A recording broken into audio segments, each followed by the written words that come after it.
किसी भी गड़बड़ी की बात से साफ इनकार किया। साथ ही कहा कि ये जो पूरी कहानी है ये कोचिंग इंस्टीट्यूट्स द्वारा गढ़ी गई है, जिन्होंने उम्मीदवारों से सीबीटी 2 यानी अगले स्टेज की प्रिपरेशन के लिए पैसा तो ले लिया, लेकिन जो उम्मीदवार सीबीटी 1 में पास नहीं हुए उन्हें वो कोचिंग वाले अब समझाने में असमर्थ हैं। इसके अलावा जब न्यूज तक ने पूछा कि क्या रिजल्ट्स को रिवाइज किया जा सकता है, क्या नए रिजल्ट्स घोषित किए जा सकते हैं, तो उस पर बोर्ड ने कहा कि अब बीच में ऐसा कुछ नहीं होने वाला है, यानी नतीजे नहीं बदले जाने वाले हैं। जिस तरह से जैसे घोषित हुए हैं नतीजे वही रहेंगे।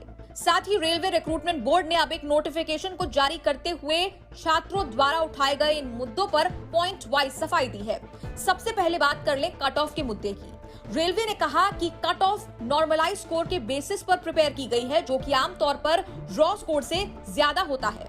बोर्ड ने आगे कहा कि कट ऑफ उस लेवल या पोस्ट पर निकाली गई नंबर ऑफ वैकेंसी पर डिपेंड करती है। चूंकि लगभग 35,000 रिक्तियों में से 10+2 उम्मीदवारों के लिए 21 आरआरबी में लगभग 10,500 रिक्तियां नोटिफाई की गई हैं, जहां ग्रेजुएट उम्मीदवार एलिजिबल हैं, वहां 10+2 के लिए कट ऑफ सामान्य स्कोर के आधार पर ग्रेजुएट उम्मीदवारों की तुलना में ज्यादा रहा है। अब दूसरे पॉइंट पर सफाई। कुछ उम्मीदवारों को एक से ज्यादा लेवल्स पर एलिजिबल माना गया है और शॉर्टलिस्ट किया गया है। रेलवे ने इस पर कहा कि चूंकि प्रत्येक स्तर पर अलग अलग कठिनाई ग्रेड के साथ दूसरे चरण की सीबीटी परीक्षा होगी, एक उम्मीदवार जिसे उच्च स्तर के पद के लिए शॉर्टलिस्ट किया गया है, उसे निचले स्तर के सीबीटी में उपस्थित होने से वंचित नहीं किया जा सकता है अगर उम्मीदवार योग्यता में आ रहा है।